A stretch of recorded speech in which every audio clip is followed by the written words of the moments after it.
আসসালামু আলাইকুম সম্মানিত দর্শকবৃন্দ। আজকে যে ঘাসটির সামনে দাঁড়িয়ে রয়েছি এটি হলো নতুন জাতের একটি ঘাস, তাইওয়ান হাইব্রিড নামে এই ঘাসটি বাংলাদেশে পরিচিত।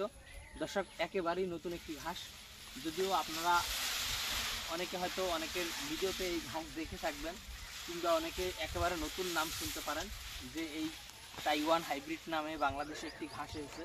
দর্শক, এই ঘাসটি চারা ঘাসের থেকে অনেক বেশি ফলন হয়, কিংবা এই ঘাসটি চারা ঘাসের থেকে অনেক বেশি মোটা হয় এবং এই গাছটি কিন্তু দ্রুত বড় হয়। দর্শক, যারা আপনারা 45 দিনে কেটে খাওয়াতে পারবেন, তাইওয়ান গাছটি 30 দিনে খাওয়ালে কিন্তু সেই 45 দিনের ফলন চারা গাছে যে গাছ হবে এটা 30 দিনে কিন্তু সেই চারার থেকে বেশি ফলন হবে। দর্শক, এই ঘাসগুলো অনেক বেশি মোটা এবং এই ঘাসটি প্রচুর পরিমাণে মিষ্টি।